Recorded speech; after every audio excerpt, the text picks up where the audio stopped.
ዮሐንስ ወንጌል ምዕራፍ 1 የወንድማችን ሐዋርያው ቅዱስ ዮሐንስ በሱ የተጻፈው ወንጌል ነው። ምዕራፍ 1 ላይ ከቁጥር 43 እስከ 51 ድረስ ያለውን የጌታ ቃል እንደዚህ ይላል። በጌታ በኢየሱስ ክርስቶስ ስም አነበዋለሁ። በማግስቱ ኢየሱስ ወደ ገሊላ ለመሄድ ፈለገ። ፊልጶስንም አግኝቶ ተከተለኝ አለው። ፊልጶስም እንደ እንድርያስና እንደ ጴጥሮስ ሁሉ የቤተሳይዳ ከተማ ሰው ነበር። ፊልጶስ ናትናኤልን አግኝቶ ሙሴ በሕግ መጻሕፍት ነቢያትም ስለ እርሱ የጻፉለትን የዮሴፍን ልጅ የናዝሬቱ ኢየሱስን አግኝተነዋል አለው። ናትናኤልም ከናዝሬት በጎ ነገር ሊወጣ ይችላልን አለው። ፊልጶስም መጥተህ እይ አለው። ኢየሱስም ናትናኤል ወደ እርሱ ሲመጣ አይቶ እነሆ ተንኮል የሌለበት እውነተኛ እስራኤላዊ አለ። ናትናኤልም እንዴት አወከኝ ሲል ጠየቀው። ኢየሱስም ከበለስ ዛፍ ስር ሳለ ገና ፊልጶስ ሳይጠራ አየሁ ሲል መለሰለት። ናትናኤልም መልሶ ረቢ አንተ የእግዚአብሔር ልጅ ነህ፣ አንተ የእስራኤል ንጉሥ ነህ አለው። ኢየሱስም ያመንከው ከበለስ ዛፍ ስር አየሁ ስላልኩ ነውን? ገና ከዚህ የሚበልጥ ነገር ታያለህ አለው። ጨምሮም እውነት እላችኋለሁ ሰማይ ተከፍቶ የእግዚአብሔር መላእክት በሰው ልጅ ላይ ሲወጡና ሲወርዱ ታያላችሁ አለው። ጌታ የተባረከ ይሁን። የዮሐንስ ወንጌል ምዕራፍ 1 ላይ ያለ የጌታ ቃል ክፍል ነው ያነበብነው። ዮሐንስ ወንጌል ምዕራፍ 1 ላይ ያለ የጌታ ቃል ክፍል ነው ያነበብነው እና ኢየሱስን ስለመከተል ነው ትንሽ የምናገር። ኢየሱስን መከተል ጎናቸው ያለው በትህትና ኢየሱስን እየተከተልከው ነው ወይ በሉት። ሌላ ነገር እየተከተለ ከሆነ ማንቂያ አይነት ኢየሱስን መከተል በጣም ዋጋ የሚያስከፍል ቢሆንም ግን ተስፋ አለው። በጣም ክብር አለው አይመስለኝም። እኔ ዋጋ የሚያስከፍልም አይመስለኝም። እኛ በጣም ዓለማዊነት ውስጥ በጣም ዘልቀን ገብተን ስለነበር ከዛ ማላቀቁ ሲቃይ ስለሆነ እንጂ ኢየሱስን መከተል በራሱ ምንም የሚያስከፍል ዋጋ የለውም። ከዓለም ተቃራኒ መሆን ነው አይደል አሁን የሚያስከፍለን እንጂ ኢየሱስን መከተል እንደውም ደስታ ነው፣ በረከት ነው፣ እንደውም ጸጋ ነው። ኢየሱስን መከተል እንደውም መንፈስ ቅዱስ በእኛ እንዲያድር የሚያደርግ ነው። አምላክን ሰው ውስጥ አስገብቶ ያኖረ ነው ኢየሱስን መከተል። እንደውም ኢየሱስን እንደ መከተል አይነት ክብርም ደስታም ተስፋም በረከትም የለም። እንኳን ኢየሱስን ተከታይ ሆነን እንኳን እግዚአብሔር የምንከተለውን ኢየሱስን ከፊታችን አስቀመጠልን። በእውነት እንደተሰቀለ ሆኖ እንድናዩ እንኳን አገዘን። መንፈስ ቅዱስ ይህንን በእኛ ስላረገ ደስ ይለኛል እና እሱ ነው ትንሽ የምናገረው። ሂስቶሪካሊ ጌታ ኢየሱስ ክርስቶስ እንዲከተሉት የጠራቸው ደቀ መዛሙርቶቹ አሉ። አሁን በዚህ ቦታ ላይ ስማቸው ሜንሽን የተደረገ የአንደኛው ብቻ ነው ሜንሽን ያልተደረገው። ከዛ ውጭ ሌሎቹ በሙሉ ስማቸው ተጠርቷል አይደል? አሁን ሳነበው ከሰማችሁ ስማቸው ተጠርቷልና ጌታ ኢየሱስ ክርስቶስ እያገኘ ተከተለው የተባሉ ሰዎች ናቸውና አሁን በጣም በተለየ መገለጥ በተለየ ብርሃን አሁን እኛ የገባን አይነት ነገር ገብቷቸው ሳይሆን እንዲሁ ኢየሱስን ብድግ ብለው የተከተሉ ሰዎች ናቸው። በኋላ ነው መገለጡ፣ በኋላ ነው መነካቱ፣ በኋላ ነው መንፈሳዊ በረከቱ፣ በኋላ ነው የእምነት አርበኝነቱ። ይሄ እዚህ ጋር ግን ያለው አንድ ኦርዲነሪ እስራኤላዊ የሚመስል ግለሰብ ነው ዝም ብለው ለመከተል የጀመሩት እና ምናልባት አንዳንዶቻችን እንደነሱ ልንሆን እንችላለን። ዝም ብለው ድንገት ነግረውን ገብተን ይሆናል የበራልን። አንዳንዶቻችን ደግሞ በጣም በጠንካራ ብርሃን ሊሆን ይችላል የጀመርነው ክርስትናውን። እነዚህ ግን አሁን እነ እንድርያስ፣ እነ ጴጥሮስ፣ እነ ናትናኤል፣ እነ ፊልጶስ እንደገና ስሙ ያልተጠቀሰው በዚህ መጽሐፍ ላይ ስሙን የማይጠቅስ ሰውዬ አለ። እዚህ መጽሐፍ በሙሉ እዚህ መጽሐፍ ላይ ስሙ የለም ሰውየው። እንደውም ከዚህ መጽሐፍ ላይ ከግማሹ በኋላ ራሱን የሚጠራው ኢየሱስ ይወዱ የነበረ ደቀ መዝሙር እያለ ነው እና እዚህ መጽሐፍ ላይ ምንም ስሙ የለም። ባይዘው እዚህ መጽሐፍ ላይ አሁን ስሙ የሌለ ሰው ማን ነው? ዮሐንስ። የመጽሐፉ ጸሐፊ ባይዘው ስሙ የለም። አሁን ዮሐንስን የጻፈው እምንለው ዮሐንስ ወንጌልን አንብበን አይደለም። ዮሐንስን የጻፍነው ያልነው 3 ደብዳቤ ጽፏል፣ 1 የራእይ መጽሐፍ ጽፏል። አዲስ ኪዳን ላይ ከዚህ ወንጌል ጋር 5 መጽሐፍ አዋጥቷል። ዮሐንስ ወንጌልና አንደኛ ዮሐንስ ብለን የምንጠራቸው 2 መልእክቶቹ ላይ ስሙ የለም። ግን መቼስ 2ኛና 3ኛ ደብዳቤውን ያነበበ የራእይ መጽሐፍን ያነበበ ሰው ገና ራእይ መጽሐፍን ገልጦ ሲያነብ ትዝ የሚለው 4ኛው ወንጌል ነው። የዮሐንስ ወንጌል ብለን የምንጠራው ትዝ ይለዋል። አንደኛ ዮሐንስን አሁን ከዚህ ሰውዬ ውጪ ማንም ሊጽፈው አይችልም። ምናልባት እናንተ በጣም በጠለቀ አይነት መንገድ የጌታን ቃል የምታጠኑ ሰዎች ስለሆናችሁ ዮሐንስ ወንጌልን ከሌሎቹ 4 የዮሐንስ መጽሐፎች ጋር ብታመሳክሩ 12 ምንም የማይለያዩ አረፍተ ነገሮች አሏቸው። ቃላት አይደለም ያልኳችሁ፣ ስቴትመንት 12 ምንም የቃል ልዩነት የሐሳብ ልዩነት የሌላቸው 12 አንድ አይነት አይደንቲካል የሆኑ 12 አረፍተ ነገሮች አሏቸው። ኢየሱስን በአንድ አይነት ስም ነው የሚጠራው በአምስቱ መጽሐፍ ላይ። ክብር ለኢየሱስ ይሁን። እና የዚህ መጽሐፍ ጸሐፊ ስሙን አልተናገርም። እኔ በጣም ነው የምወደው፣ በእውነት በጣም ነው የምወደው። አዲስ ኪዳን ላይ ካሉ በጣም ከምደነቅባቸው ሰዎች መካከል አንዱ ነው። በልጅነቱ ጀምሮ አይደል ያረጀው፣ ሁሌ ነው የምናገረው። በ18 ዓመቱ ነው ኢየሱስ የጠራው። በ18 ዓመቱ አካባቢ ነበር አይደል ሲጠራው። ከታላቅ ወንድሙ ከያዕቆብና ከአባቱ ከዘብዴዎስ ጋር ገሊላ ባህር ላይ አሳ እያጠመደ ነው ባይዘው የተገኘው እሱ። እና አሳ እያጠመደ ነው የተገኘው። በሌሎች ወንጌላት ላይ እንግዲህ ስሙ ስለተጠቀሰ ማለት ነው፣ ዮሐንስ ተብሎ ስለተጠቀሰ ራሱን ስለማይጠቅስ ሲያገኘው 18 ዓመቱ አካባቢ ነበር ይላሉ። ከዛ እንግዲህ በ100 ዓመቱ ነው የሞተው። 80 ዓመት ነው የተከተለው፣ 60 ዓመት ነው ያገለገለው። እና እኛ አሁን በእውነት 5-6 ዓመት ኢየሱስ ብለን ሰብከን እንደው ምን አይነት በረከት እንዳለው እኮ እያየን ነው። አሁን ይሄ ሰው እኮ 60 ዓመት እኮ ነው ኢየሱስ ያለው። እንደው ሰው ሆኖ መሞቱ ራሱ አይገርምም? አሁን አለመጥፋቱ እንዲህ አሁን ኢየሱስ እያለ መንፈስ ልውጥ አለማለቱ አለመጥፋቱ እኔ ይገርመኛል። ኢየሱስን በጣም በተለየ ዴብዝ አንደርስታንድ አድርጎታል። መረዳት ብቻ ሳይሆን ደግሞ ኢየሱስን ማቅረብ ችሏል ሰዎች ጋር። አሁን ብዙ ነገር ይገባችሁና ማስረዳት ይከብዳችኋል። እኔ አሁን የገባኝን አሁን ማውራት በእውነት ጎበዝ አይደለሁ፣ እናገር ብዙ አልችልም። ዮሐንስን በሆንኩ ላሉ አሳ አጥማጅ ምንም ያልተማረ ተብሎ የተጠራ በዘመኑ ቋንቋ ፊደል ቆጥረዋል የሚባል አይነት አይደለም፣ ግን የገባውን ኢየሱስ ክርስቶስን ለዛውም ዮሐንስ በገባው አይነት መንገድ አዲስ ኪዳን ላይ የገባው ሰው አታገኙ። በጣም አስደናቂ ጸሐፊዎች አሉ፣ የነ ጳውሎስ አይነት የነ ጴጥሮስ አይነት ሌሎቹም የወንጌል ጸሐፊዎች አስገራሚ። የዮሐንስ ግን ዩኒክ ነው ትምህርተ ክርስቶሱ።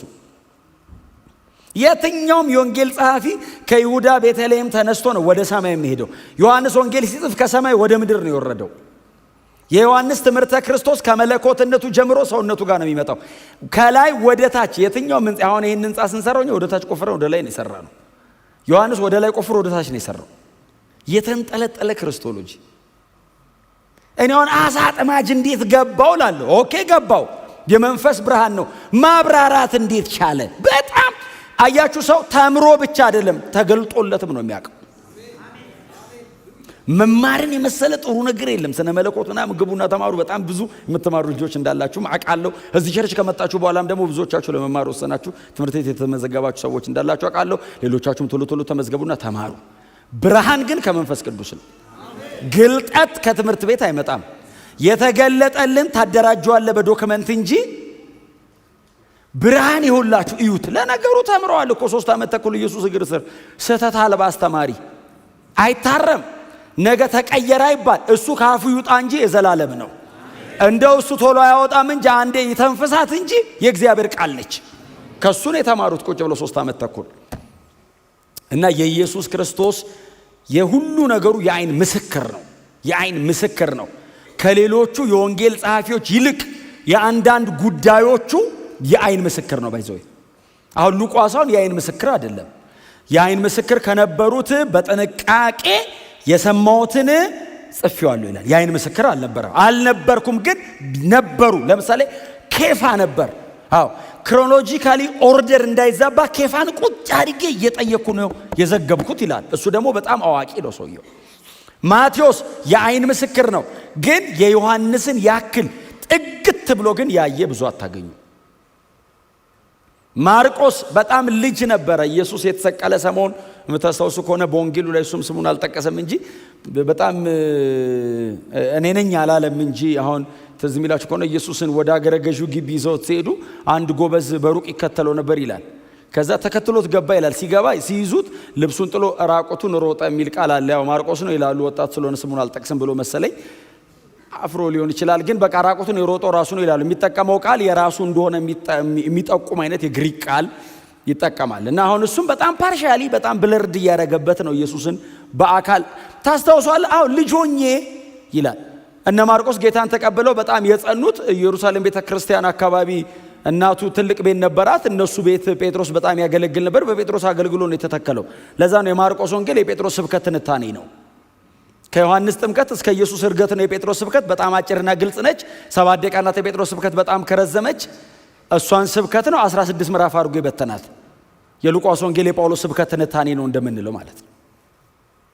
ዮሐንስስ ሂስቶሪካሊ ጌታ ኢየሱስ ክርስቶስን ዲቴል ነው የሚያውቀው። ባይዘው ፊዚካሊ ዲቴል ያውቀዋል ኢየሱስን።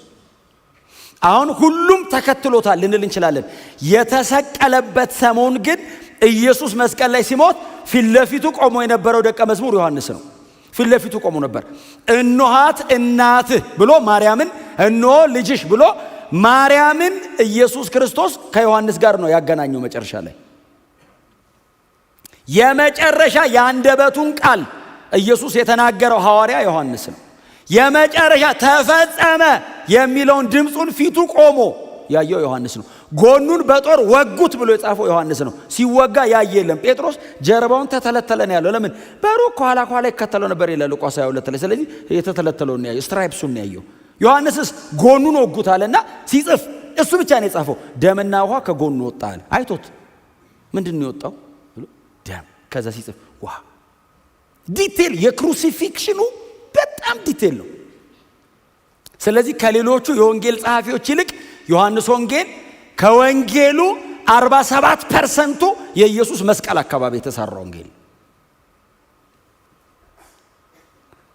ምንም ነገር ዮሐንስ ወንጌል ላይ ካገኛችሁ፣ ለምሳሌ የሰው ልጅ ይከብር ዘንድ፣ የሰው ልጅ ክብሩን ያሳይ ዘንድ፣ የሰው ልጅ ሊከብር የሚሉ ቃላቶች ዮሐንስ ወንጌል ላይ ብቻ ነው ያሉት ተደጋግመው።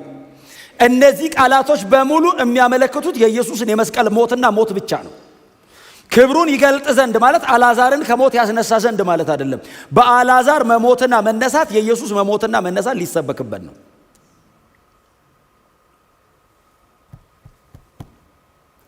ክብር ለእግዚአብሔር ይሁን። ሐሳቡ እንዲያያዝላችሁ ወደ ላይ ወጣ ብላችሁ እዩት እስቲ። ምዕራፍ 1 ላይ ከቁጥር 35 አካባቢ ጀምሮ ስታዩት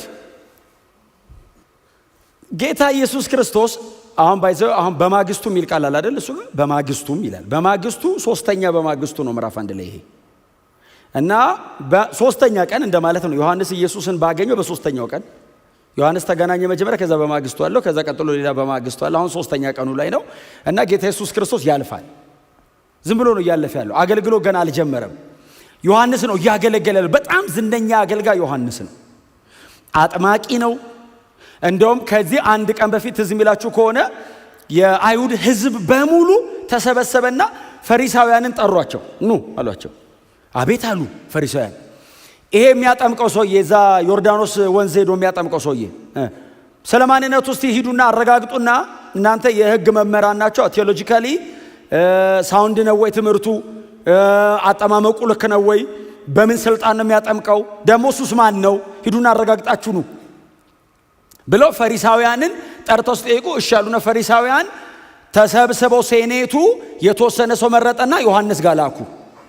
ከዛ ዮሐንስ እያጠመቀ እያለ መጡ። የተወሰኑ ግሩፕ መጣ። ከአይሁድ ሸንጎ ነው የመጣ ነው። ዘንድሮ ከሆነ ከምክር ቤት እንደማለት ነው። ባይዘው የአይሁድ ሸንጎ ማለት የሃይማኖት መሪዎች ብቻ ሳይሆኑ ይገደል ብለው አሁን ኢየሱስ ፐርሲኪዩት እንዲደረግ እንዲሰቃይም እንዲገደልም የፈረደበት ባይዘው መጀመሪያ ሸንጎ ነው። እስጢፋኖስ ይወገር ብሎ የፈረደው ሸንጎ ነው። ስለዚህ ሪሊጂየሱን ብቻ ሳይሆን ፖለቲካሊ ያለውንም የአይሁድ እንትን ኢንፍሉዌንስ ያደርጉታል። ሆል ሲስተም እጃቸው ስር ነው። ጠሩና ሲልኳቸው ሰዎቹ መጡ። ከፈሪሳውያንና ከህዝቡ ነው የተላከው። ጠፍር ይታጠቅ ነበር ይላል ዮሐንስ። አንዳንድ የመጽሐፍ ቅዱስ ካራክተሮች በጣም የሚገርሙ ሰዎች። ጠፍር ይታጠቃል። አዎ ሰውነቱ ደከም ነገር ያለ ነው። አዎ የበረሃ ማር ነው እየበላ የመጣው ይላል። በጣም ቦልድ ነው። ቀጥሎ ዋይልድ ነው። ብዙ ከተማ ያውቅ ተጠርተ ትጠየቅ ዘንድ ስለ ማንነት መጀመሪያ ለኛ ነገረን። አንተ ክርስቶስ ነህን? ዋው! አሁን ሌላ ሰው ቢሆን ምንድን ነው የሚለው? ይሄ በር ከተከፈተ ይገርመሃል አይደል? ምን ነው እሱ ዮሐንስስ አይደለውም ክርስቶስ አይደለም። አዎ ኤልያስ ነህን? በጣም የክብር አገልጋይ ነው። አይደለውም። ኤርምያስ ነህን ወይንስ ለጠሩን ምላሽ እንሰጥ ዘንድ አንተ ስለራስህ ማን ነኝ ትላለህ? ኤርምያስም አይደለሁም፣ እኔ በነቢዩ ኢሳይያስ እንደተነገረው በምድረ በዳ የሚጮህ ድምፅ ነኝ። እግዚአብሔር ያሳየውን ተመልሶ ሄደው ማን ነኝ አለ ሲል አቶ ድምፅ። ከባድ ነገር ነው። በምድረ በዳ የሚጮህ ድምፅ ነኝ። ለጌታ ጎዳና አቅኑ፣ ተራራው ዝቅ ይበል፣ ሸለቆ ይሙላ፣ ስርጋጎጡ ይስተካከል፣ ጠማማዊ ቃና የሚል ድምፅ ነኝ። የእግዚአብሔር ክብር ከኋላዬ እየመጣ ነው። መንገድ እየጠረኩለት ነው። እኔ ድምፅ ነኝ፣ ቃል ከኋላ ያለ። ዮሐንስ ድምፅ ነው፣ ኢየሱስ ቃል ነው።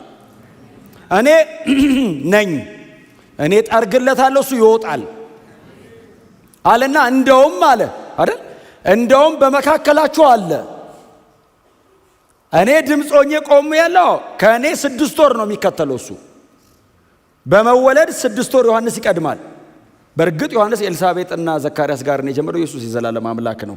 ለሥራ ከመጣ ነው 6 ወር እና ይቀድመዋል 6 ወር እና በመካከላችሁ አለ፣ እርግጠኛ ነኝ አለና እኔ ራሴ አላቀውም፣ እንዳጠምቅ የላከኝ እርሱ ግን ስታጠምቅ መንፈስ ቅዱስ የሚወርድበትና ሰማይ ተከፍቶ ድምፅ ስትሰማ ካየ እሱ ነው ብሎኛል አለና ዮሐንስ እያጠመቀ ያዋራቸዋል። ኢየሱስ መደዳ ውስጥ ገብቷል። ሰልፍ ውስጥ አለ። ኢየሱስ ተጠማቂ ነው። ትህትናን የመሰለ ክብር እኮ የለም። እኔ ነኝ ብሎ አልመጣም። ቀስ ብሎ ነው ባይዘው። ሰልፍ ውስጥ ነው። የ30 ዓመት ወጣት ነው። he was very young። አሁን የ30 ዓመት ወጣት ሳሉት የኛው ሁሉ ታናሽ እኮ ነው። ይጣመቃል። ዮሐንስ ያጠምቅ ባይዘው ንስሐ ግቡ ብቻ አይደለም የሚለው፣ ቼክ እያደረገ ነው። ሰማይ ከተከፈተ መሲሁ ነው፣ ካልተከፈተ ሳጥምቆ ሂድ ይልሃል። ኖርማል ሰው ነው ማለት ነው። አጥምቆ ብቅ ሲል ውጣ ንስሐ ግባሽ እየላከ አንድ ሰው ከፊቱ መጣ። በጣም ኖርማል አይሁዳዊ ነው። የሕማም ሰው ይመስላል አይደል? ኢሳይያስ 53 የሕማም ሰው ይመስላል። ስናየው እንወደው ዘንድ ደም ግባት የለው። ምን ማለት አንፌቨርድ ነው። ሊትራሊ ቃሉ አንፌቨርድ ነው። ምን ማለት መሰለ? ኢየሱስ ወሬ ጀምሮ አታስጨርሰውም። ፌቨር የለውም። ትዞራለህ። መላእክት እኮ ለፍራክሽን ኦፍ ሰከንድ እኮ አይተውት አያውቁም። መሬት ላይ የኔን ኃጢአት ሲሸከም እኔ እንኳን ለማየት ፈቃደኛ አልሆንኩም። እሱ እኮ የውበት መደምደሚያ ነው። እሱ እኮ የሰማይ ብርሃን ነው። የዘላለም ፀሐይ ነው። መሬት ላይ ሲመጣ የኔ እርግማን፣ የኔ ኃጢአት፣ የኔ በደል፣ የኔ አመፀኝነት፣ የኔ ልከኝነት ኢየሱስን አንፌቨርድ አደረገው። ጌታ ኢየሱስ የተንቆጠቆጠ ብርሃን ነው። አይ መላእክት ሰማይ ወርሺፕ የሚያደርጉት እሱ ነው። ሴንተር ኦፍ ወርሺፕ ነው ለነሱ። የአምልኳቸው መካከለኛ እሱ ነው። አናየውም ብለው በ6 ክንፍ ተከበው ቅዱስ ቅዱስ ቅዱስ የሚሉት እንደ አብና እንደ መንፈስ ቅዱስ እግዚአብሔር ወልድ ኢየሱስ ክርስቶስ ነው። ሂስቶሪካሊ ግን መሬት ላይ ኢንካርኔት አድርጎ ስጋ ለብሶ ሲመጣ ለማየት ራሱ ፈቃደኛ አትሆንም። ለወሬ አታስጨርሰውም። የእኔ ኃጢአት እንዲያርጎት እኔ አንድ ቃል አለ ይኸውላችሁ፣ እንዲህ ይላል እዛው ኢሳይያስ 53 ላይ ነው። ኃጢአታችንን ተሸከመ በደላችንን ተቀበለ ይልና እኛ ግን ስናየው ይላል በእግዚአብሔር እንደተቀሰፈ እንደተጎዳና እንደተሰቃየም ቆጠር ነው ይላል። ኃጢአታችንን ተቀበለ ይላል፣ በደላችንን ተሸከመው።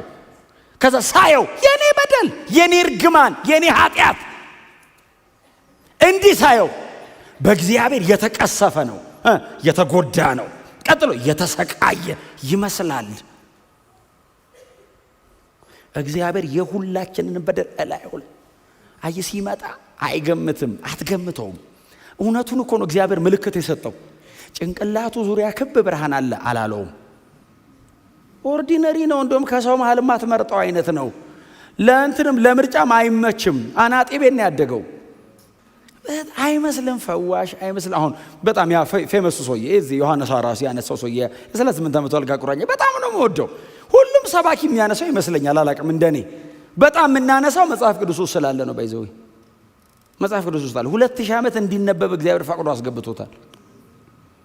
ሰውዬው ምንም አማኝ አይደለም። በጣም ግልጽ እውነቱን እናወራ። አማኝ አይደለም። እኛ አልጋውን ተሸክሞ ከሮጧ በኋላ ስለምናነብን አማኝ አይደለም። እንኳን ሊያምን ይቀርና ያውቀውም ኢየሱስን። ልትድን ትወዳለህ ሲለው መልአክ መጥቶ አሁን ሲያንቀሳቀስ የሚወረውር ባይዘው መልሱ የሰውየው መልስ ኢየሱስ ማንነት ላይ ነው መልሱ። ለምን መሰለህ? ሲያየው ፈዋሽ አይመስልም። መልአክ መጥቶ አሁን ሲያንቀሳቀስ የሚወረውረኝ ሰው ላይ ማለት ተባበረኝ አረ ወርዋሪ አድርጎ ሊቀጥረው ፈለገ ነው።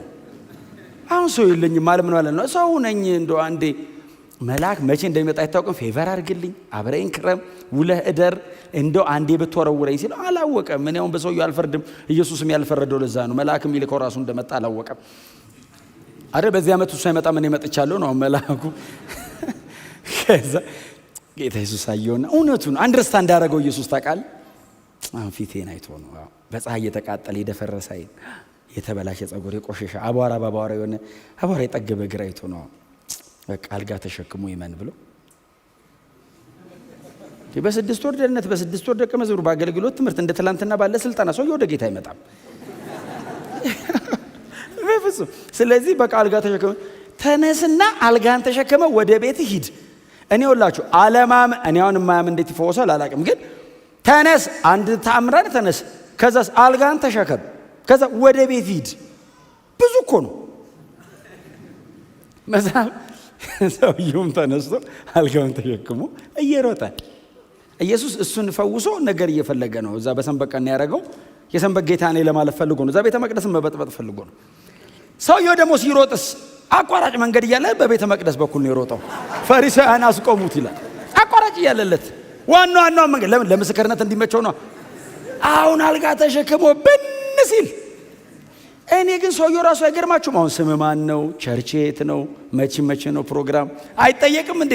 ጥሎት ብናለ እኔ ትቶት የሮጠው አይ ቲንክ ተመለሰተኛ እንዳይሎ ፈርቶ ሊሆን ይችላል። ግን ኤኒዌይስ ተፈውሷል። አሁን ኢየሱስ አሁን ሰውየው ስለተፈወሰ እየተከተለ ቆም ብሎታል። ዋናው መፈወሱ ነው። የትም አይሄድም። ደግሞ ቀምሰ እንደሆነ አጠፋም የሆነ ቀን አጠምቃለን። በሆነ መዝሙሩ ደስ ይላል ብሎ አሁን ዛሬ በኋላ ጥሪ ያደርጋለሁ ካልመጣችሁ የሆነ ቀን መምጣታቸው አይቀርም። ግን አሁን ዘመኑ አልቋል፣ እንደ ድሮ አይደለም። አሁን ዛሬ ማታ ሊመጣ ይችላል ጌታ። ሰውዬው ወደ ቤቱ ሲሮጥ ኢየሱስ ዝም ትቶት ይላል። የ38 ዓመት ያልጋ ቁራኛ ሊፈውስ ሲመጣ አይመስልም። ኦርዲነሪ እስራኤላዊ ነው፣ ፈዋሽ አይመስል፣ ምንም ፕሮቶኮል ምናምን የተለየ የለው፣ ኖርማል ሰው ሲምፕል። የትህትና አልቲሜትሊ የትህትና ሞዴላችን ኢየሱስ ነው። የመጨረሻ ሞዴል ኢየሱስ ነው። የክብርስ የመጨረሻ የክብር ጥግ፣ ከሱ ውጭ ክብር የለም። የመጨረሻ ክቡር ነው፣ የመጨረሻ ትሁት ነው። እና ዮሐንስ ኢየሱስ ይመጣ ዝም ብሎ እየጠመቀ ነው። እሱንም ተረኛ አለው። መጣ ኢየሱስ ውሃ ውስጥ እየተራመደ መጣ፣ ፊቱ ቆመ። ከዛ ሊያጠምቀው ሲል ሰማይ ተከፈተ። አብ በእርሱ ደስ የሚለኝ የምወደው ልጄ እርሱ ነው፣ እርሱን በቃ ዮሐንስ አገልግሎ ሊጨርስ ነው። ለሱ ነው የመጣው።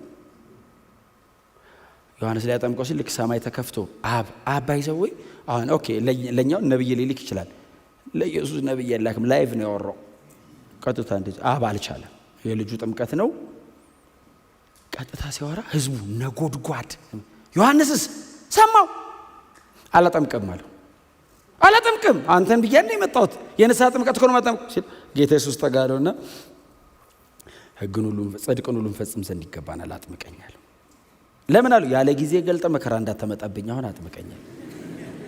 ምክንያቱም ዮሐንስ ቀድሞ ከመሰከረ ፈሪሳውያን ይገሉታል። ቀድሞ ያለ ጊዜው እንዳይገልጦ እኮ ነው። ከዛ ተጠመቀ።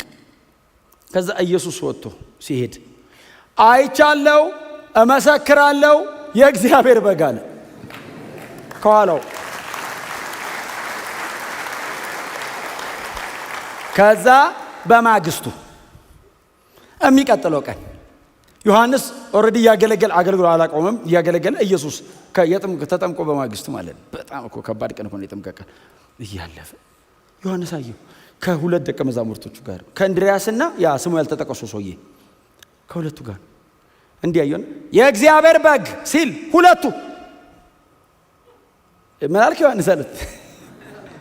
የእግዚአብሔር በግ ሲል ትተውት ሄዱ። ዮሐንስ ተከተሉት ኢየሱስን ኋላው። ኢየሱስ ቶሎ ሲሄድ ኋላ ይከተሉታል። ዞሮ አያቸው። ምን ፈልጋችሁ ነው? ቃል በቃል እንደሱ ነው ያለው። ቃል በቃል ባይዞ ጎሽ ተከተላችሁኝ አይደለም ያላቸው።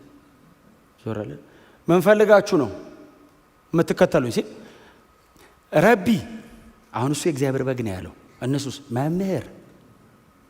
ለምን መሰለ መምህር ያሉት? ከዚህ በኋላ ከአንተ እግር ስር ነው የምንቀመጠው አሉት። ረቢ ሆይ አሉትና እንከተልህ አይደለም ያሉት። ወዴት ትኖራለህ? እንኑር። የእግዚአብሔር በግ በአካል አግኝተን አብረን እንኑር። ወዴት ትኖራለህ ሲሉት እኔ አሁን ትንሽ ዝንባሌ ነገር ሲታይ እኮ በጣም ጥሩ ነገር አለ በርታ ነው ይባላል። ጌታ ኢየሱስ ምን ፈልጋ መጣው? ማጣሪያ እኮ ነው። እንደዚህ የተጠራን የሌላ ሰው ማቀው ኤልያስ ኤልሳን የጠራበት ነው። ስለዚህ ይላችኋል ኤልያስ እያለፈ እያለ እግዚአብሔር ተናግሮት እኮ ነው ምትክ እሱ ነው ኤልሳ ነው ትቀበዋለህ አለው። እሺ አለው። ኤልያስ አጠራር አይችልም ከተማ ስለማይኖር እሱ ፈፋ ውስጥ ምናምን ነው የሚያድረው። ምግብም ሲርበው ቴካዌ ቁራ ነው የሚያመጣለት።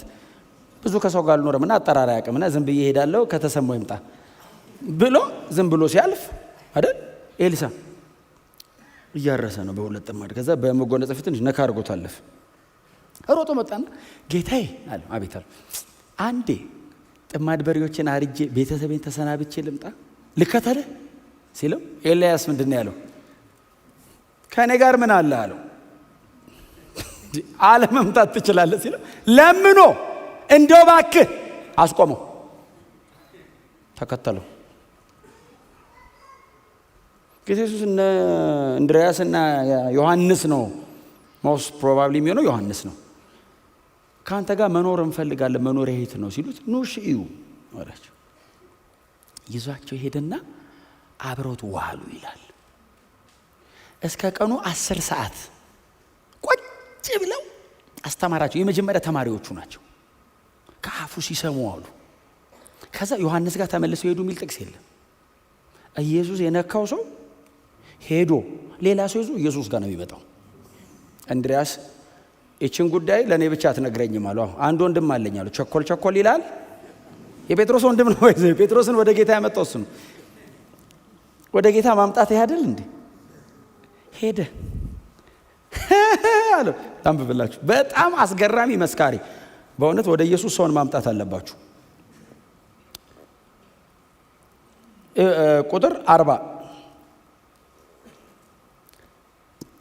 ቁጥር 41 እንድርያስም በመጀመሪያ ያደረገው ወንድሙን ስምዖንን ፈልጎ መሲሁን አገኘነው ብሎ መንገር ነው። ክብር ለኢየሱስ ይሁን። ባይዘዌ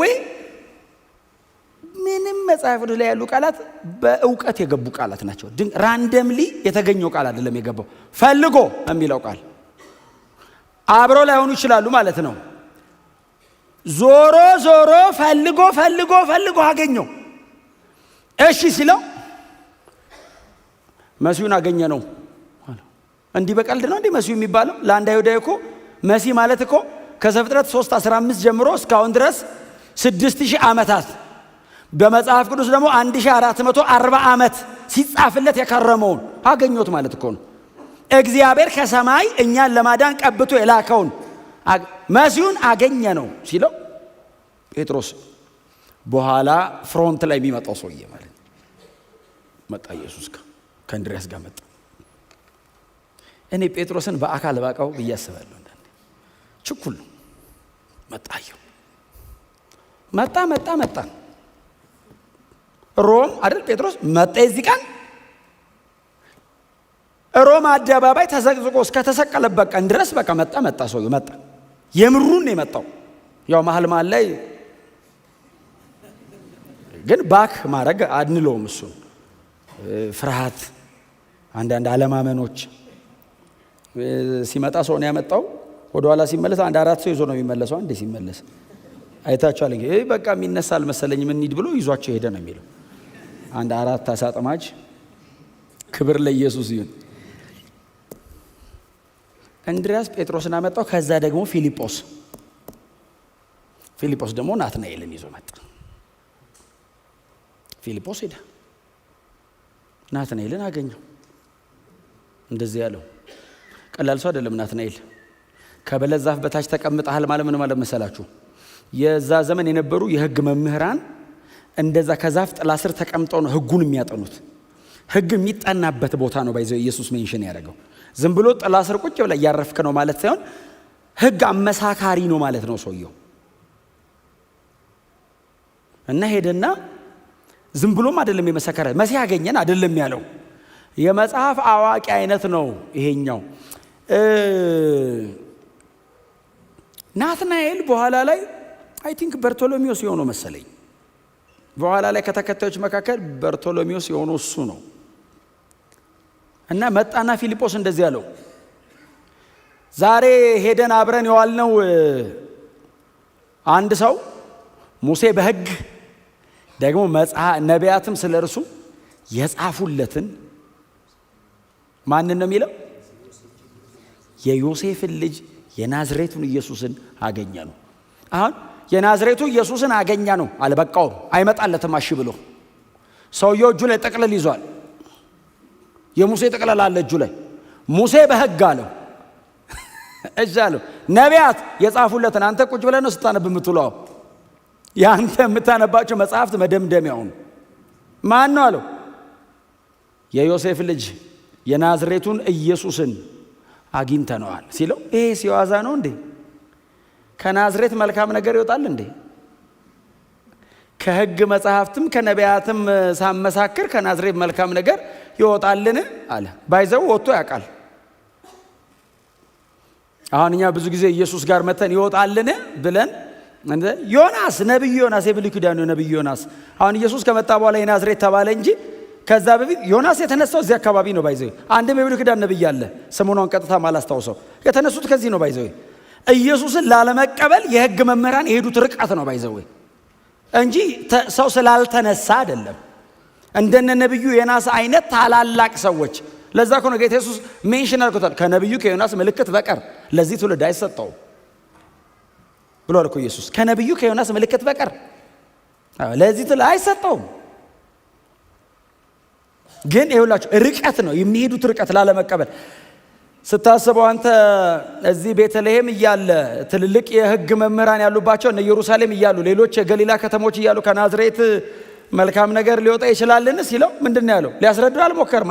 አይችለውማ፣ አይችለውም። የሕግ አዋቂ ነው። ናና ያለው ና እንሂድና ናና ያለው። ከዛ ናትናኤል መጣ ከፊልጶስ ጋር ወክ እያደረጉ ሲመጡ ጌታ ኢየሱስ አየው። ክፋት የሌለበት ንጹሕ እስራኤላዊ አለው። አሁን ኢየሱስ ክርስቶስን ላለመቀበል ሳይሆን እውነትን ለማወቅ ነው ይህን ሁሉ ነገር የሚያደርግ ይህ ልጅ። ስለዚህ ሞቲቭ ኢንቴንሽን ንጹሕ ነው አለው። ክፋት የለብህም፣ ዲሴትፉል አይደለህም፣ ንጹሕ እስራኤላዊ ነው ያለ ሲለው ናትናኤልስ አይ ቲንክ እኔ በፊልጶስ ስብከት ትንሽ ተሸርሽሯል እንደዚህ ያለው። ቴስቲሞኒ በጣም ከባድ ነው። ናትናኤል የእግዚአብሔር ልጅ የእስራኤልም ንጉሥ ነህ አለው። በአንድ ንግግር እንከን ክፋት የሌለብህ ንጹሕ እስራኤላዊ ሲለው አገኘው። ታውቃለህ ኢየሱስ በእውቀት ቃል ትንቢት አይደለም ባይዘው ይሄ የእውቀት ቃል። ያችን የሳማርያዊቷን ሴት ኢየሱስ ሕይወቷን ክሮስ ያደረገበት መንገድ ነው የእውቀት ቃል። እንደዚህ ፕሮፌሲ እኮ አይደለም። እንደውም ለጴጥሮስ ነው ትንቢት የነገረው። ምናልባት አሁን ጊዜው ስላልሆነ ወደ ላይ ስለሆነ አልተናገርኩትም እንጂ ሲያገኘው ስምዖን አለው። አቤት ጴጥሮስ ትባላለህ አለው። አሁን ትንቢት ነው እሱ። የመጀመሪያ ያገኘው ቀን ስምዖን ነው። በኋላ ክርስቶስ ያው እግዚአብሔር ልጅ ነህ ሲል ጴጥሮስ ተባለ።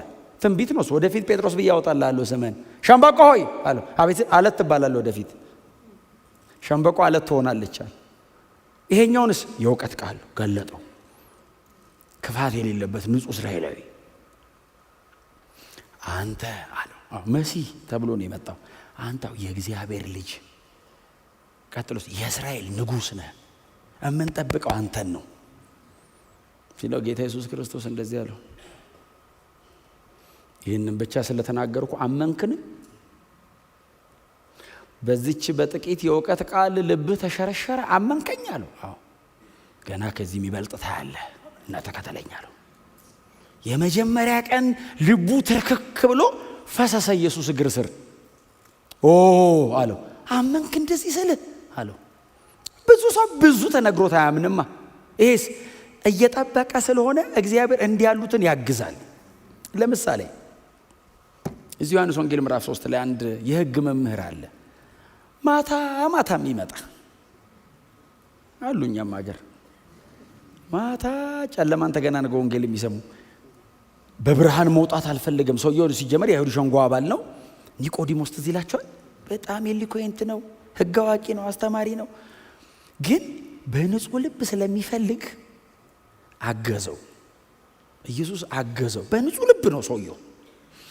ኢየሱስን ማታ መጥቶ እንደዚህ ያለው አጠገቡ ቁጭ ብሎ መምህር አለው። በጨለማ ነው የመጣው። በዚህ ሰው እንዳያየው ፊቱን ተከናንቦ አይደል? ፊቱን ተከናንቦ ፎቶ ውስጥ እንዳይገባ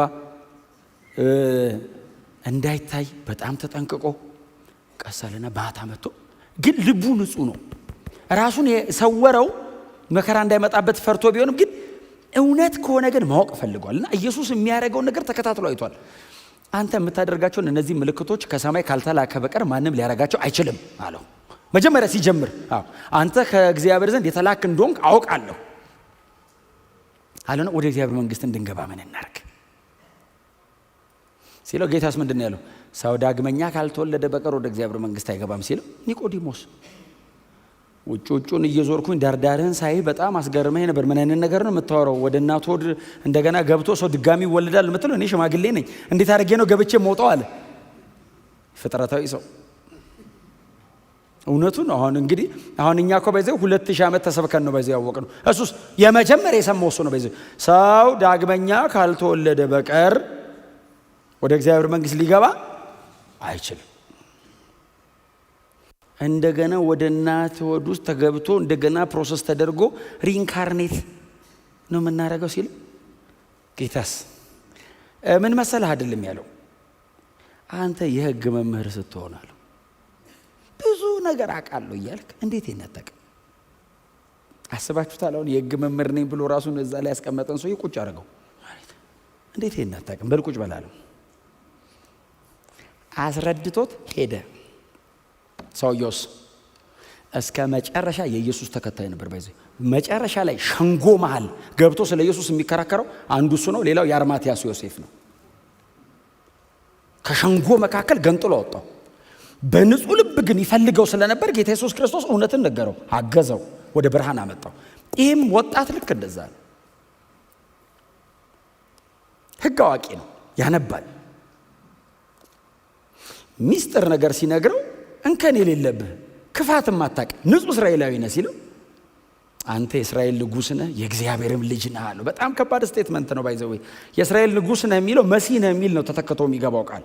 ትክክለኛ እናንተ የምታነቡት ከሆነ ኦሪጂናሊ ማኑስክሪፕቱ ላይ ክርስቶስ የሚለውን ከዚህ ጋር አንድ ላይ ነው የሚሰፋው፣ ኩሪዮስ ከሚለው ጋር። የእስራኤል ንጉሥ ነህ የሚለው መሲያችን ነህ አለው። እምንጠብቅህ አዳኛችን አንተ ነህ አለው። ቀጥሎ የእግዚአብሔር ልጅ ነህ አለው። አይሁዳዊ ብሎም ሕግ አዋቂ ማንንም የእግዚአብሔር ልጅ ብሎ አይጠራም። የእግዚአብሔር ልጅ ኢየሱስ የተገደለው ለምንድን ነው? የእግዚአብሔር ልጅ ነኝ ብሎ እኮ ነው የገደሉት። ራሱን ከእግዚአብሔር ጋር እኩል አረገ ነው ባይዘወይስ ትርጉሙ። የእግዚአብሔር ልጅ ነህ ማለት አምላክ ነህ ነው ትርጉሙ። እኛ መሃል ሥጋ ለብሰህ አድረህ ነው እንጂ መለኮት ነህ አለው። እድሜያችንን ሁሉ በክርስትና እምነት ላይ ጠልቀን ብንገባ የመጨረሻ ዕውቀታችን ይሄ ነው። ኢየሱስን የእግዚአብሔር ልጅ ከሚለው ዕውቀት የዘለለ ሌላ ዕውቀት አይመጣም።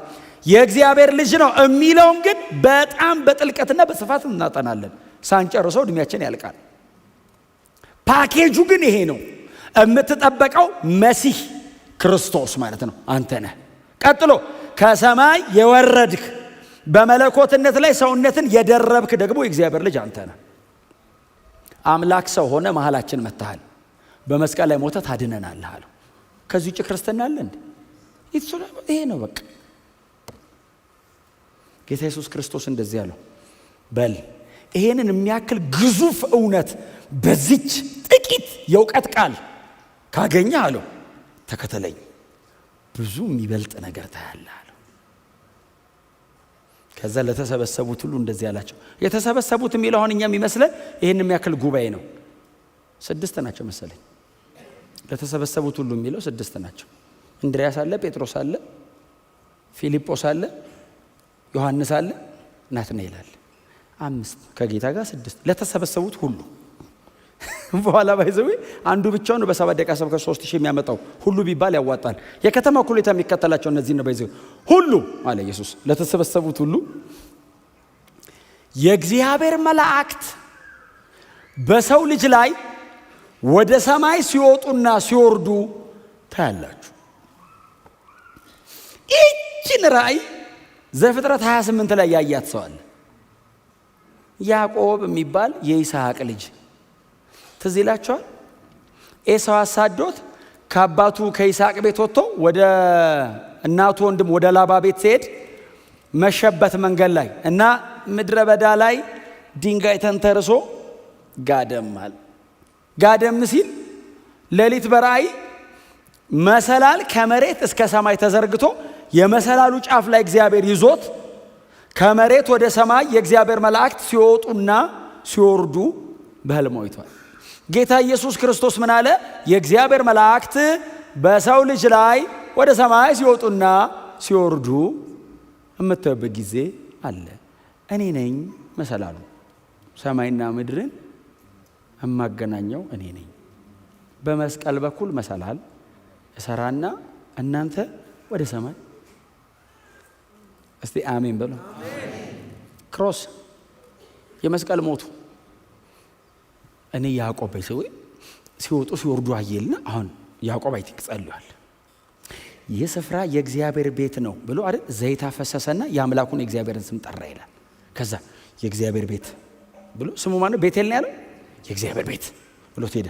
አይ ቲንክ ያዕቆብ በዮሐንስ 1 መሰረት ያለውን ሙሉ በሙሉ ላይረዳ ይችላል።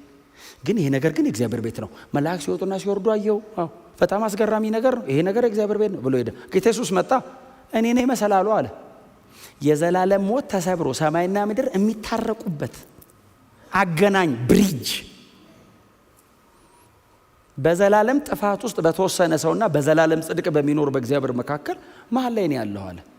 ሰማይና ምድርን አገናኛቸዋለሁ አለ። እግዚአብሔር የሰው ልጆችን ብቻ ሳይሆን የወደቀውን ዓለም ከራሱ ጋር ያስታረቀው በልጁ በክርስቶስ ኢየሱስ በኩል ነው። መጽሐፍ ሲናገር በእርሱ በኩል ዓለሙን ከራሱ ጋር አስታረቀ፣ ሪኮንሳይል አረጋ ዓለሙ። እዛ ውስጥ እኛ ለዘላለም የእግዚአብሔር ልጆች ሆነ ታረቅን። መሰላል እግዚአብሔር አብ ዘርግቶ ኑጡ አለ። መሰላሉ ጫፍ ላይ የያዘው መሰላሉን አብ ነው። ኑ አለ። አብ ወደ ምድር አልመጣም። እሱ ሰማይን ያለው ማንን የላከው? ኢየሱስን የላከው ብሪጃችንን። ከዛ በመሰላሉ በኩል ተራመዱና ውጡ አለ። ኑጡ ጠርቶናል። አሁን መውጣት አለመውጣት የተጠራው ሰውዬ ፋንታ ነው። ናውጣ ተብሏል። ሰው አንድ ልጁን መስቀል ላይ ገሏው። ና አለ እግዚአብሔር፣ ና እንታረቅ። እንዴት አድርጌ? አንተ ቅዱስ አምላክ በልጄ ደም በኩል ይኸው እሱ እኮ ሞተል። አዎ የልጄን ደም ላይ ረጫለሁ፣ ለዘላለም አጸድቅሃለሁ ና ሲል ሰው ተውባክ ዞር ዞር ብዬ ልመለስ ያልቃል። 70 ዓመት እንኳን ዞር ዞር ብለበት እንዲሁም ሰርተበትም አይበቃም። ጎናቸው ያለው ሰው መሰላሉ ተዘርግቷል ቶሎ ወጣ በሉት። አዎ አይ ቲንክ በጣም ብዙዎቻችሁ እየወጣችሁ እንደሆነ በጣም ተስፋ አረጋለሁ ከጌታ ጋር እንደተገናኛችሁ።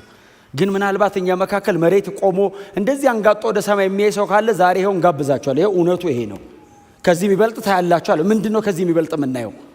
ብዙ ሰው እኮ የእውቀት ቃሉ ጋር ትንቢቱ ጋር መገለጡ ጋር የሆነ ነገር ጋር እኮ ቀርቷል። ኢየሱስ እንደዚህ ያለው ና ተከተለኝ ያለው የት ነው የምትወስደኝ አለው። እኔ መሰላል ሆኜ ሰማይ ሳደርስ ነው። እኔን መከተል የሚያደርሰው ሰማይ ነው። እኔ መሰላል ነኝ። ና ተከተለኝ። በእኔ ላይ ተረማምደህብኝ። እስቲ አሜን በሏ። እኛ እኮ በሰው ላይ ተረማምዶ መሄድ ነው ምናቀው። ኢየሱስ እንደዚህ ያለው እኔ እንደዚህ እዘረጋለሁ በላይ ላይ ተራምደህ የት ነው የምታደርሰን? ሰማይ አባቴ ጋር አብ ጋር በአባቴ ቀኝ ለዘላለም ከኔ ጋር አብራችሁ ትገባላችሁ። ልክ ሁሉም ተጠቅልሎ ከገባ በኋላ መሰላሉ ወደ ላይ ይታጠፋል። ወደ ምድር እንዳይመስልህ ወደ ላይ ይታጠፋል። አብረን ከጌታ ጋር ለዘላለም በእግዚአብሔር ፊት እንኖራለን። ከዚህ የሚበልጥ ታያለህ የሚለው በጣም ብዙ ጊዜ ስሙን በጣም ብዙ ጊዜ እንጠቀማታለን። ይህችን ቃል ባይዘው ከዚህ የሚበልጥ ነገር ታያለህ የምንለው ስለ ተአምራት ነው። ባይዘው ይህን ቃል ብዙ ጊዜ እኔ ሰው ሲጠቀመው ማየው ስለ ተአምራት የተወራ ቃል አይደለም። ዛሬ ትንቢት ነግሬያለሁ፣ ነገ ሞተ ተሰስነሳ ታያለህ አይደለም ትርጉሙ። መሰላል ነኝ እኔ ና በቃ በእኔ በኩል ሰማይ ገባ። የሚበልጥ ነገር የት ነው? ሰማይ። የተሻለ ነገር የት ነው? ሰማይ። ለንጽጽር የማይቀርብ ነገር የት ነው? ሰማይ። ኢየሱስ ሰው ሆኖ የመጣው ለምንድን ነው? እኔን ይዞ ሰማይ ለመግባት። በፍጹም ብቻውን ለመኖርማ ማን ከለከለው? መሬት የመጣው ብቻውን ለመመለስ ነው፣ እኛን ይዞ ለመሄድ ነው። ሲመጣ ብቻውን መጥቷል። ተመልሶ ሲሄድ የማይቆጠር ሕዝብ ይዞ ሊሄድ ነው። ግር ብለን አስቡት። ሰማያውን እንግዲህ ከጌታ ጋር በመሰላሉ ባለው ከነ ጳውሎስ ዘመን ጀምሮ የወጣውን ሰው ዝም ብለህ ሳለው ቁጥሩ ብዛቱ መሰላሉ እኮ በጣም ትልቅ ነው። ዓለምን የማዳን አቅም አለው መሰላሉ። ፍጥረት በሙሉ ግር ብሎ ቢገባበት አይሰበር፣ አይወዛወዝ። የእግዚአብሔር ልጅ ነው መሰላላችን። ክብር ለኢየሱስ ይሁን፣ ክብር ለስሙ ይሁን። ልፋት የለው፣ ጥረት የለው፣ ግረት የለው። በእርሱ ታምናለህ፣ ኢንስታንት የእግዚአብሔር ልጅ ትሆናል። መብቱን ይሰጥሃል። እግዚአብሔር አብ ከሰማይ እንደዚህ ይላል፣ በልጅ በኩል አምኛለሁ ስትል በዛ ቅጽበት በቀኙ ነህ። በዛ ቅጽበት የእግዚአብሔር ልጆች ማህበር ተቀላቅለሃል። በዛ ቅጽበት አባ ስትለው አቤት። በምንም አይነት ጽድቅ የማትመጥነውን የእግዚአብሔርን ክብር በክርስቶስ ኢየሱስ በኩል ተሻግረህ እስቲ አሜን በሉ። አንድ ቃል አይሷል እንገራችሁ ለጨርስ። እንደዚህ ያለ ጌታ ኢየሱስ ወደ ላይ ከፍ ከፍ ባልኩ ጊዜ ሁሉን ወደ ራሴ እሰባለሁ። አሜሪካ አንብባችኋል። አሁን ብዙ ጊዜ ይሄ ቃል ምንድነው የሚመስላችሁ? ሰማይ ሲሄድ እሰባቸዋለሁ አይመስልም? አይደለም፣ መሰቀል ነው። መሰቀል ከፍ ከፍ ባልኩ ጊዜ ማለት ምን ነው? ኢየሱስ 3 ጫማ ነው ምናምን ከፍ ብሏል። ትንሽ ከመሬት ሲሰቀል እግሩ መሬት አልረገጠም፣ ከፍ ብሏል። አዎ ከፍ ከፍ ስል ሰውን ወደ ራሴ እሰባለሁ። በመስቀል በኩል ነው እሰባቸዋለሁ ያለን በዚህ እንጂ ሰማይ ስገባ ጠራርጌ ወስዳቸዋለሁ ማለት ብቻ አይደለም ትርጉሙ። አዎ መዳኛ መንገዱ ይሄ ነው። አዎ ትንሽ ከፍ ከፍ ስል አዎ ወደ እግዚአብሔር የምትታረቁት በእኔ መስቀል ሞት ነው። አብ እናንተን የሚወስዳቸው በእኔ ደም ነው። የለም ሌላ። ከኢየሱስ ውጪ የማንሰብከው ለምንድን ነው? ኢየሱስ የመጨረሻ መልእክት የሆነው ለምንድን ነው? የዘላለም ሕይወት ማግኛ ሌላ መንገድ ስለሌለ ነው። የለም ሌላ። ቢኖርና ብናወራ ጥሩ ነበር። የለም፣ ዝግ ነው። ምንም ነገር ከሞት በታች ነው። ምንም ነገር ከፍርድ በታች ነው። የዘላለም ሕይወት ያለበት ብቸኛ መንገድ፣ አንድ መንገድ እኮ አይደለም፣ ብቸኛ ነው። ብቸኛ በፍጹም ደግ ጥሩ ነገር የምትሰሩ ሰዎች እግዚአብሔር ይባርካችሁ። ግን በሱ በኩል ወደ እግዚአብሔር መንግስት አይገባም። በጣም የሞራል ሰው የሆናችሁ እኔ እንትን አላረግም። ክርስትና እኮ የካራክተር ሞዲፊኬሽን መስሪያ ቦታ አይደለም። የዘላለም ሕይወት ነው። ሕይወት ኤክስፒሪየንስ ማድረግ አለባችሁ። ከኢየሱስ ጋር መኖር፣ ከኢየሱስ ጋር መዋል። የት ነው የምትኖረው? አብሬ ከፐርሰኑ ጋር መኖር። የሆነ ነገር መተው፣ የሆነ ነገር ማድረግ አይደለም መልመድ ያለባቸው። ከኢየሱስ ጋር መኖር። ከእሱ ጋር ከመኖር የተነሳ ነው መተው ያለብህ። ኢየሱስን ወደህ ነው ዓለምን መጥላት ያለብህ። ሲኦል እገባለሁ ብለህ አይደለም። ኢየሱስን ወደህ ፐርሰኑን አንደርስታንድ አድርገው ከጌታ ጋር መኖር፣ ሕይወትን መኖር፣ ኤክስፔሪየንስ ማድረግ፣ የኢየሱስን ሰላም፣ የኢየሱስን ፍቅር፣ የኢየሱስን ምሕረት ኤክስፔሪየንስ ከጌታ ጋር መኖር እንዴት አይነት በረከት ነው! አብረው ኖሩ። እንኑር። የት ትኖራለህ? እንከተል፣ እንምጣዊ። አዎ መጡ። ከዛስ መቅበስም የሚያስታውቀው ብቻህን አይደለም። ይሄ ፋውንቴን ሆድ ውስጥ የሚከፈተው ሄዱ። ያገኙት የመጀመሪያ ቀን ነው። ባይዘው ወደ ዓለም ሁሉ ሄዱ የተባሉ ቀን አይደለም። የመጀመሪያ ቀን ከነካ እንደሱ ነው የምትሆነው። ክርስትና በባህሪው እንደሱ ነው። ምጥ እንደያዘው ሰው ነው የሚያደርገው። ትላለህ። ካልወለደች እንደማትገላገል እህት ትሄዳለህ። ትላለህ። ኧረ ና። ከዛ ይዘው የሄዷቸው ሰዎች አልተመለሱም። እዛው ነው የቀሩት። ባይዘው ኢየሱስ አጠገብ መጥተው አብረው ውለው አብረው ከርመው ያልሰነበቱት ይሁዳ ብቻ። እሱም ከኢየሱስ ውጭ የለም። የእግዚአብሔር የመጨረሻ ብርሃን ጌታችን ኢየሱስ ክርስቶስ። ምን አይነት እድል ነው! ረቢ አሉት። ኢየሱስን በአካል አወቁት፣ አዩት። ድነት ስጋ ለብሶ ሲራመድ አገኙት። ሳልቬሽን ፐርሶኒፋይ ሆኑ።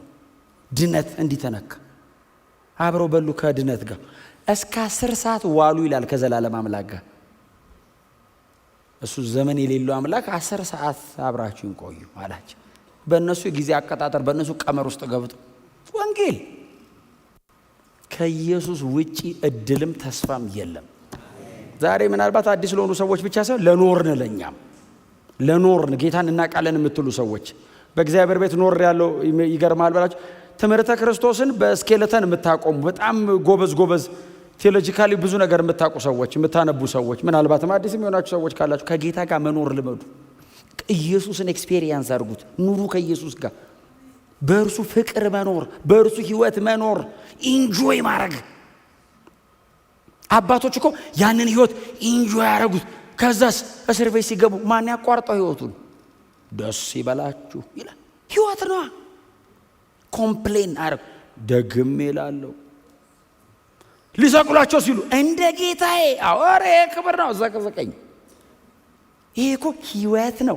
ባይዘወይ የሚበልጠው ደስታና የሚበልጠው ረፍት ከጌታ ተካፍለውት እንጂ ነገሩ ቀላል ሆኖ አይደለም። መከራው ባይዘወይ ኧረ ችግር የለም እየተባለ የሚኮን አይደለም። የሚበልጥ ነው ውስጣቸው ያለው። ከጌታ ጋር መኖር በእውነት እንደ ክርስቲያን ይህንን ኤክስፔሪየንስ ካላረግን ከስረናል። ድካም፣ በእውነት ድካም። የሆነ ስርዓት እየደገሙ መኖር ከሆነ ድካም ነው በጣም። ከጌታ ጋር መኖር ከሆነስ ማንም ሰማይና ምድር እንዲህ ቢገጣጠም ሾልከት ወጣል። ወደ ሰማይ ነው የምትሄደው። ኢየሱስ ክርስቶስ ብቻ ያድናል።